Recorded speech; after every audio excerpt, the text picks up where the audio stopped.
Welcome to Y studios Tamil. இன்றைக்கி நம்ம திருவிமர்சன நிகழ்ச்சியில் இயக்குனர் நந்தா பெரியசாமி இயக்கத்தில் வெளிவந்திருக்கிற திருமாணிக்கம் படத்தை பற்றி பார்க்க போகிறோம். இந்த படத்தோட கதையை பற்றி பார்த்தோன்னா, படத்தோட ஆரம்பத்தில் இந்த படத்தோட ஹீரோவான சமுத்திரக்கனி வந்து குமுளியில் ஒரு லாட்ரி கடை வச்சுருக்காரு. அந்த லாட்ரி கடைக்கு ஒரு பெரியவர் வராரு, வந்து ஒரு லாட்ரி டிக்கெட் வாங்குறாரு. வாங்கிட்டு பார்த்தா அவர் பாக்கெட்டில் வந்து காசு இல்லை, எங்கேயோ கீழே விழுந்துருச்சு போல். சரி, இந்த லாட்ரி டிக்கெட்டை நீங்கள் தனியாக எடுத்து வச்சுருங்க, நான் வந்து காசு கொடுத்துட்டு வாங்கிக்கிறேன் அப்படின்னு சொல்லிட்டு அந்த பெரியவர் போயிடுறாரு. இப்போ கொஞ்ச நாள் கழிச்சு பார்த்தீங்கன்னா, அந்த லாட்டரி டிக்கெட்டுக்கு ஒரு ₹1,50,00,000 பரிசு வந்து விழுந்துருது. இப்போ வந்து சமுத்திரக்கனி வந்து இதை அவங்க குடும்பத்துக்கிட்ட சொல்லும்போது, இன்னும் அவர் தான் காசு கொடுக்கலைல, அப்போ இந்த லாட்டரி டிக்கெட் வந்து நமக்கு தான் சொந்தம், இந்த காசை நம்மளே வாங்கிக்குவோம் அப்படின்னு சொல்கிறாரு.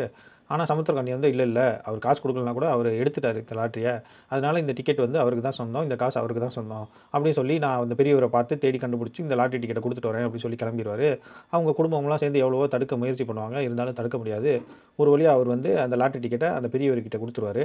அப்படி கொடுத்ததுக்கப்புறம் அவருக்கு என்ன ஆச்சு, அதனால அவருக்கு என்ன ஆச்சு, அவருக்கு என்ன ஆதாயம் கிடச்சிச்சு, என்ன நஷ்டமாச்சு, இந்த இவ்வளோ நேர்மையாக சமுத்திரக்கனி இருக்கிறதுக்கு என்ன காரணம் அப்படின்றது தான் இந்த படத்தோட மீதி கதை. இந்த படத்தோட கதையை பற்றி பார்த்தீங்க அப்படின்னா, இது வந்து ஒரு நேர்மையாளனை பற்றின ஒரு கதை.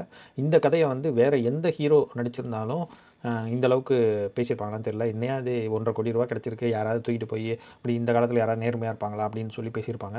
ஆனால் இந்த கதையை சமுத்திரக்கனி நடித்தது தான் இந்த கதைக்கு வந்து அந்த ஆப்டாக இருந்துச்சு, ஒரு லாஜிக்காகவும் இருந்துச்சு. அது வந்து ஒரு பெரிய ப்ளஸ் பாயிண்ட்டு.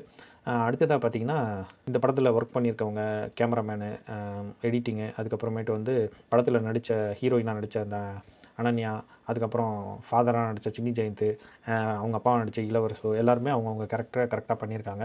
படம் வந்து எடுத்தோடனே கதைக்குள்ளே போயிடுறாங்க. ஒரே நேர்கோட்டில் தான் போய் கடைசியாக முடிஞ்சிருது படம். எந்த ஒரு டீவியேஷனுமே இல்லை.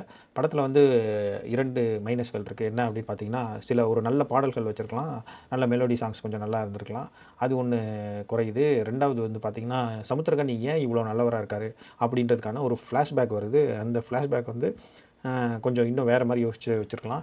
இந்த 2 மைனஸ் பாயிண்ட்டை தவிர இந்த படம் வந்து கண்டிப்பாக பார்க்குறதுக்கு இன்ட்ரெஸ்டிங்காக இருக்கும், ஒரு ஃபீல் குட் மூவியாக இருக்கும். இது வந்து உண்மையிலேயே நடந்தது அப்படின்னு சொல்கிறாங்க, உண்மையாக என்னன்னு தெரில. இந்த காலத்தில் இந்த மாதிரி ஆட்கள் இருப்பாங்க அப்படின்றது சந்தேகம் தான். கண்டிப்பாக நீங்கள் வந்து இந்த படத்தை கண்டிப்பாக ஒரு தடவை பாருங்கள். படம் வந்து ரொம்ப நாள் ஆச்சு, இன்னும் கொஞ்சம் நாள் டிவிலேயோ ஓடிடிலேயோ வந்துடும்.